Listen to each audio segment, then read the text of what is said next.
ஒரு அப்பாசிய கிலாஃபத்தில் இருக்கக்கூடிய ஒரு மன்னர், சில மன்னர்மார்கள் இருந்தார்கள். அவங்களோட உள்ளத்தில் என்ன வளர்ந்திருக்கும்? தற்பெருமை இயற்கையான செஞ்சுக்கும் வளர்ந்திருக்கும். அவங்களே நினைக்காட்டியும் அதை என்ன செய்யும்? வளரும். ஏன்? அவங்களுக்கு வேலைக்காரர் இருப்பாங்க, தலைவர் என்று சொல்றதுக்கு 1000 பேர் இருப்பாங்க. நினைச்ச வேலை இயல்புல அந்த பெருமை அவங்கள மிஞ்சி வரப்பாக்கும். சும்மா சாதாரணமாக நம்மளுக்கே என்ன செய்து வரப்பாக்கு தானே, அப்போ அவங்களுக்கு எவ்வளோ வரப்பாக்கும் அந்த மாதிரி. அப்போ அவர்கள் என்ன செய்தார்கள்? சில உபதேசகர்களை தங்களுக்கு வச்சிருந்தாங்க. இன்றைக்கு நம்பி ஒரு உபதேசகரை வைக்கலுமா? சாதாரண ஒரு பணக்கார சின்ன ஒரு தர்மம் செஞ்சுட்டாலே மார்க்கத்தை அவருக்கு சார்பாக எடுத்து கொடுத்துடுறது. அவருக்கு சார்பாக என்ன செய்ய எடுத்து நீங்கள் தாராளமாக செய்யுங்க அப்படின்னு சொல்கிறது. இந்த கிரெடிட் கார்டை பற்றி அது கூடும் தானே, அப்படி தான் கேட்குறது அவரும். இவரும் என்னது அது கூட, அதில் எந்த பிரச்சனை இல்லை. இது விளங்காதவங்க சொல்கிற வசனம் அப்படி ஏதாவது கூடுமா கூடாதுன்ற பிரச்சனை ரெண்டாவது. ஆனால் கேட்குற ஸ்டைல் நீ ஹலால் என்று சொல்லுன்னு அவர் சொல்கிறது இவருக்கு விளங்கினதுனால இவரும் ஹலால் என்ன செஞ்சிடுறது. அவர் இப்படி கேட்டான்னு வைங்களேன், கிரெடிட் கார்டு கூடாதானே, ஆமாம் கூடாதுன்றது இவரும் ஸ்டைல் அப்படி கேள்வி. இந்த மாதிரி சாதாரணமானவங்களுக்கே நம்ம தடார்னு என்ன செஞ்சிடறோம், மாறக்கூடிய மக்களை நிறைய என்ன செய்யறோம் பார்க்கிறோம். உபதேசகராக வைக்கிறவங்க எப்படி இருக்கணும்? அந்த மன்னன் அவ்வளோ பெரிய பொருளாதாரத்தோடு உட்கார்ந்துட்டீங்களா, இவர் அட்வைஸ் பண்ணுறவர்கிட்ட எவ்வளோ பலம் இருக்கணும். மன்னருக்கு எதிரான விஷயமாக இருந்தாலும் அட்வைஸ் பண்ணுற அமைப்பில் உள்ளவர்களாக இருக்கணும். அதனால் நிறைய மன்னர்கள் உலமாக்கள் அவங்களோட கண்ணிலேருந்து விழுந்துட்டாங்க. நிறைய மன்னர்களுக்கு ஏன்? பெரும்பாலான உலமாக்கள் எப்படி இருந்தாங்கன்னு சொன்னால், மன்னருக்கு பயந்தோ அல்லது மன்னரில் ஆசைப்பட்டோ அவருக்கு ஏற்ற மாதிரி தான் அவருக்கு உபதேசம் பண்ணுறது. இதனால் சில ஹிலாசான மக்கள் என்ன செஞ்சாங்கடா, தங்களுக்கு என்ன செஞ்சாங்க, நல்ல உபதேசகர்களை வச்சுருந்தாங்க. அப்படி வைத்திருந்த ஒரு அப்பாசிய மன்னர் கேட்குறாரு, எனக்கு ஒரு அட்வைஸ் பண்ணுங்க அப்படின்னு. அதாவது என்ன தற்பெருமை இல்லாமல் போய் எனது ஒரு அடக்கத்துக்கு ஒரு அட்வைஸ் பண்ணுங்கன்றார். அப்போ அவருக்கு 2 கேள்வி கேட்டார். ஒரு தண்ணி கொண்டு வந்து கொடுக்கப்படுது.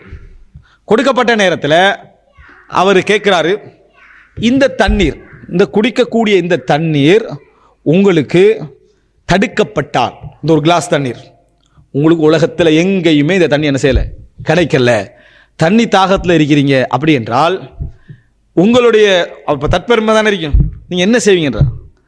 ஆட்சியை எப்படி நடத்தும்? இந்த ஆட்சியை கொடுத்தாவது அந்த தண்ணி ஒரு கிளாஸ் அடைய வேண்டார். இந்த ஆட்சியை கொடுத்தாவது அந்த தண்ணி ஒரு தற்பெருமையிலையும் சொல்லிக்கலாம், தேவையிலையும் சொல்லிக்கலாம். ரைட்.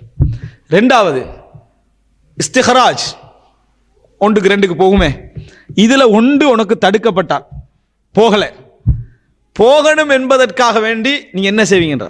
நான் ஆட்சியை கொடுத்தாலாவது என்ன செஞ்சிருவேன், அதை போகிறதுக்குரிய வழியை நான் பார்ப்பேன்டார். குடிக்கிறதுக்கும் வெளியே போகிறதுக்குமே உங்களோட ஆட்சி என்ன செஞ்சிருது, முடிஞ்சு போயிருதுன்னா இதில் நீங்கள் பெருமை அடிக்கிறதுக்கு என்ன இருக்கு உங்களுக்கு அதிகாரம்னு கேட்டார். அதாவது சாதாரணமாக ஒரு தண்ணி கிளாஸ்லேயே உங்களோட ஆட்சி போயிருது, பின்னால் 1க்கு 2க்கு போகிறதுல உங்களோட ஆட்சி போகிற நிலைமையில் உங்களோட மனநிலை இருக்குது, இதில் நீங்கள் பெருமை அடிக்கிறதுக்கு உங்களுக்கு என்ன இருக்குன்னு கேட்டார். உண்மையில இந்த மாதிரி ஒரு உபதேசம் உள்ளத்தில் எவ்வளோ வேலை செய்யும். அதாவது இந்த சாதாரண ஒரு மேட்டர் உண்மையாக அப்படி சாதாரண, அவர் சும்மா வாதத்துக்காக பதில் சொல்லவும் இல்லை. நம்மகிட்ட கேட்டால் என்ன சொல்லுவோம், ஒரு வீட்டை கஷ்டப்பட்டு என்ன செஞ்சுக்கிறோம், பல மாடி கட்டி வச்சு எல்லாம் செஞ்சு வச்சுக்கிறோம், 1க்கு போகலை, ஆப்ரேஷனுக்கு 50 லட்சம் கேட்குறான், வீட்டை விற்றா தான் சரியான என்ன செய்வோம், 1க்கு போகிறதுக்கு தான். ஆனால் வீட்டையே விற்போம், என்ன செய்வோம், வீட்டை வித்தாவது அதை செய்வோம். 1க்கு போகிறதுக்காண்டி வீட்டை வித்துட்டான் எவனா கேட்பானா? கேட்க மாட்டான். சரியா? 1க்கு போகிறதுக்காண்டி வீட்டை வித்துறான்னு யாரும் கேட்கறதும் இல்லை, கேட்குறவனை புத்திசாலியாக நினைக்கிறதும் இல்லை. ஆனால் எடுத்து பார்த்தீங்கன்னா அவ்வளோ செஞ்சவர் அவருக்கு 1க்கு போச்சுன்னு வைங்களே, அல்ஹம்துலில்லாஹ், வீடு போனாலும் பரவாயில்ல 1க்கு போச்சு. இவ்வளோ கேவலமான ஒரு நிலையில் நீங்கள் பெருமை அடிக்கலாமான்னு அவர் கேட்டார். ஒரு கேவலமான இப்படி ஒரு மனிதன் தன்னட்டு பெருமை வர நேரத்தில் இது அடுத்த கட்டம் என்னன்னு யோசிச்சான்ன்றாலே என்ன செஞ்சிடும், தற்பெருமை போயிடும். இதில் பெருமை அடிக்கிறதுக்கு என்ன இருக்கு? அறிஞர்கள் இமாம் இப்னு ஹஸம் ரஹிமஹுல்லாஹ் அவர்கள், அவர் ஹிஃபுல்ல, அதாவது மனநத்தில் மிக ஒரு மலையாக இருந்தவர் இமாம் இப்னு ஹஸம். அதாவது மிகப்பெரிய ஒரு மனநத்தில் அந்த மாதிரி மலையாக இருந்த ஒரு அறிஞர் தான் இமாம் இப்னு ஹஸம். அவர் சொல்றாரு, இந்த மனநம் என்றது ஒருத்தனுக்கு பெருமை ஏற்படுத்தும். எங்களே இருக்கிறாங்க பெருமையில், அது பொதுவாக தற்பெருமை வர இயல்பாக வருது. அது சாதாரணமாக சிலர் என்ன செய்வாங்கன்னு சொன்னால், இந்த மொபைல் ஃபோன் நம்பரை ஒரு 10-15 பாடமாக வச்சுப்பாங்க. அவங்களுக்குலாம் இப்னு தைமியாவோட ஹிஃபுல் இருக்கிற மாதிரி ஒரு உணர்வுலாம் இருக்குது. விளங்கிட்டா? மொபைல் ஃபோன் நம்பரை கேட்டால் சரதரன்னு சொல்லிடுவாங்க. அப்போ பக்கத்தில் உள்ளவனுக்கு ஆச்சரியம் தானே, அவன் இப்னு தைமியா பார்க்கல, உங்களே தானே பார்க்குறான். அதனால் அவனுக்கு உங்களுக்கு ஆச்சரியம் வந்துடும். அவன் என்ன கேட்குறான்னு சொல்லி எப்படி பாடமாக, அப்போ இவருக்கு என்ன செஞ்சு அவரோட கம்பேர் பண்ணிடுறது. அட இவனுக்கு பாடமாகுது இல்லை, நம்மளுக்கு பாடமாகுது, அவனுக்கு இவர் தான் இப்படி தெரியுமே அவனுக்கிட்டா. உடனே அவன் சொல்கிறது, எனக்கு இந்த ரெக்கார்ட் பண்ணுறதெல்லாம் அதெல்லாம் இல்லை, சும்மா இயல்புல என்ன செஞ்சிருது, பாடமாகிறதுன்றது. அதோட அவனுக்கு ஒரு நோய். இப்போ விளங்கிட்டா? நல்ல முறையில் நினச்சிக்கோங்க, உங்களோட பழகிறவங்களை யார் பாராட்டாமலே இருக்கிறாங்களோ அவங்களே பாதுகாக்கிறான்னு அர்த்தம்.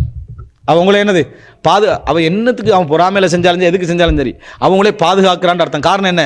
உங்கள்கிட்ட வந்து பாராட்டலை பாருங்க, அந்த வகையில் நீங்க ஒரு பெருமைக்குள்ள நுழையலை, நீங்க நல்ல முறையில் தப்பி போயிட்டே இருக்கிறீங்க. உங்கள்கிட்ட எப்பயும் அவன் குறைய சொல்லிட்டுக்கிறான்னு வைங்களேன், அவனை பக்கத்திலே வச்சுக்கோங்க. ஏன் தெரியுமா? 2 மூளை உங்களுக்கு கிடைச்சிருக்குது. ஒன்று உங்களோட மூளையால குறைகான்றது, இன்னொருத்தர மூளையால குறைகான்றது. அது நீங்க திருந்துறதுக்கான வாய்ப்பு தான். ஆனால் அதான் நம்மளுக்கு விருப்பம். எவனா ஒருத்த விமர்சித்தான் அவனுக்கு கடைசியாக தான், எவனா விமர்சிச்சான என்னது அவன் கடைசியாக தான். அப்படி என்ற நிலைமையில தான் நம்ம என்ன செய்யணும் இருக்கிறோம். உங்களுக்கு அந்த நிமிஷம் ஒரு கோபம் வேகம் வரலாம், ஆனால் அடுத்த முறை என்ன செய்யணும்?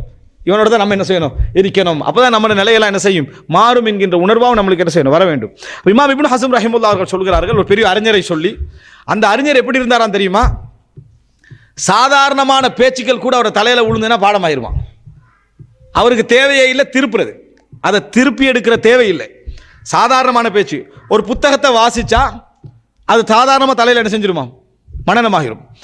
இந்த மனநம் பொதுவாக மனிதர் சொன்னனே சாதாரண அவனுக்கு தெரியாமல் தற்பெருமையோடு ஏற்படுத்தும்.